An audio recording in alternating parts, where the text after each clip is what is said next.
Hi everyone! 여러분 안녕하세요. Of course, again and again, welcome to my kitchen, welcome to my YouTube channel.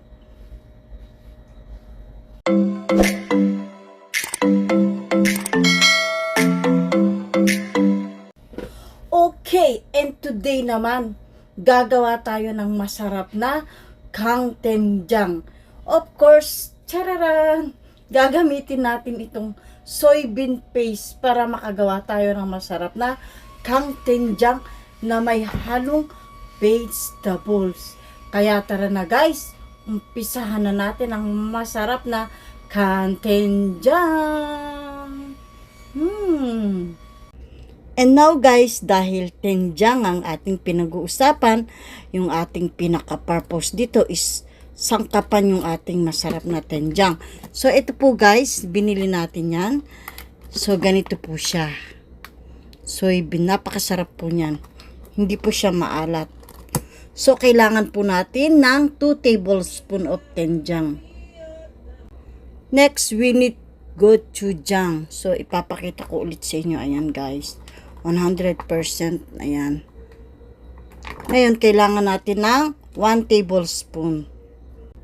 Ito naman po yung ating gulay, yung green pumpkin, ehobak ang tawag dyan.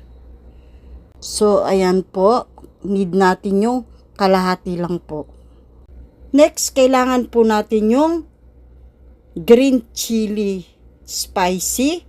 And then, kahit hindi po spicy yung red chili natin. So, nasa inyo kung gusto nyo pure spicy chili. Of course, we need 1 tablespoon of minced garlic. Guys, ito naman, ito yung mushrooms na dried. So, pinakita ko lang po sa inyo. So, ito po yung mushrooms dried kanina. So, kapag nag-blend tayo, we need 1 tablespoon. Ang tawag po dyan, Pyoco Posot Karu. Next, ito naman po yung ating mga dilis or ang tawag dito, melchi. Ngayon, i-blend po natin yan para maging powder siya.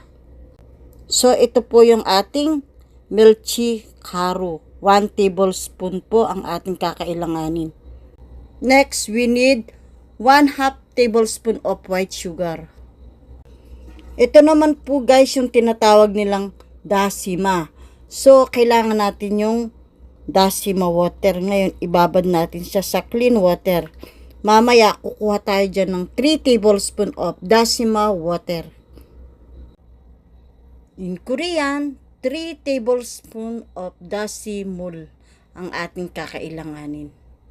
Ito naman po guys yung tinatawag nilang tulkirum.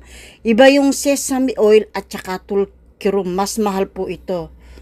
Ayan. We need 2 tablespoon of tulkirum. Ayan po. And now, kailangan po nating i-slice yung ating ehobak. And now guys, slice na po natin yung ating ehobak.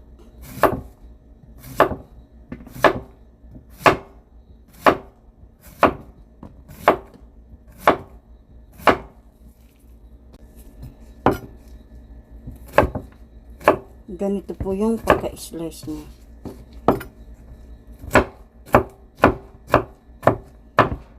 Yung maliliit na kwadrado siya.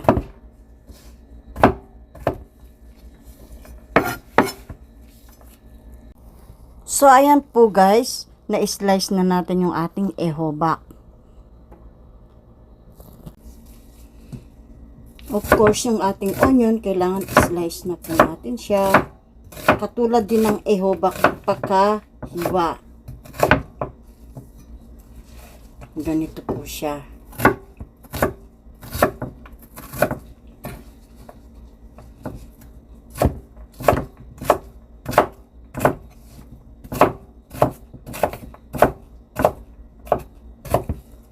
Yan.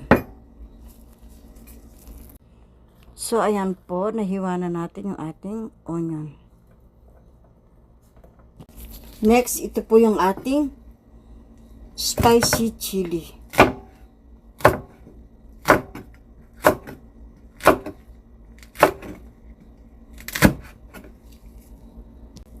Next, ito naman ating hongkochu.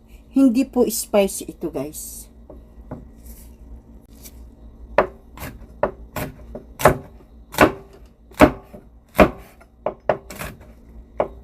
So, kung gusto niyo ng maanghang talaga, puro spicy po yung ating ilalagay. Mga 4 lang po pwede na.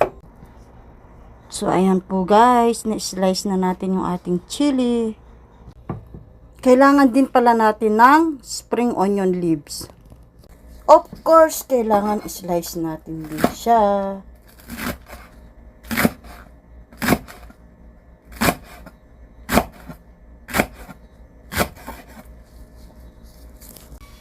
Of course, please don't forget to subscribe and click the button na po para makasama kita sa journey ng aking YouTube channel. And of course, para po ma-update ka sa mga bagong bidyong ating i-upload. So tara na guys, ituloy na natin ang ating paggawa ng kantinjang. And now, uumpisahan na natin yung ating pagluluto. Siyempre, maglalagay po tayo ng tulkirum. So, ayan guys, ibinuhos ko na yung ating tulkirum. Next, yung ating garlic. And then, syempre, lutuin muna natin yung ating garlic. Of course, yung ating onion. Ayan.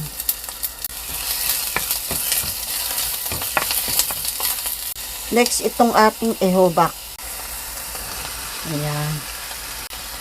And then, i-mix-mix muna natin siya.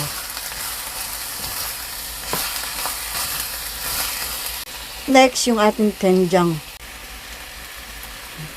Next, ito namang ating gochujang. Ayan.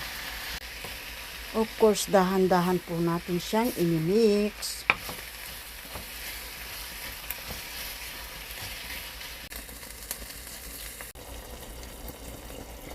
Yung ating dashi mul pala yun, dashi mul. So, ayan. Of course, pakukuluin muna natin siya, guys. Next, ito po yung ating dried mushroom na na-blend.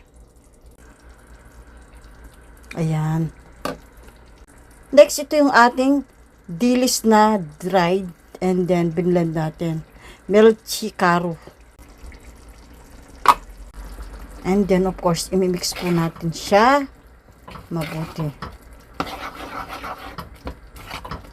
Next, itong ating spicy chili.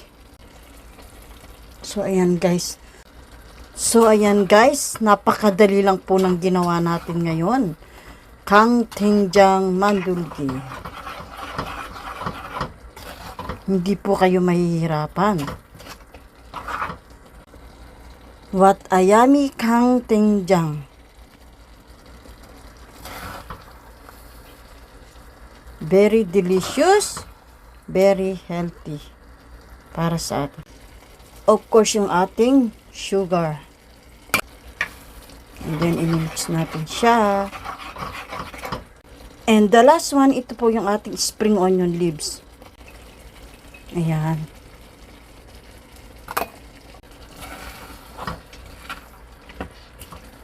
Ganito lang po kadali guys yung ating kantinjang. Di po kayo mahihirapan. Pero alam niyo po ba guys na napakasustansya nito. Easy recipe kaya magluto na kayo ng kantinjang.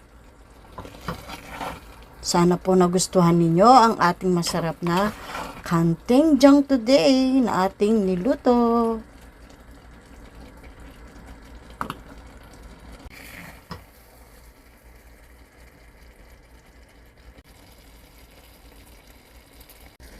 Thank you po guys sa panunod ninyo ng ating video today.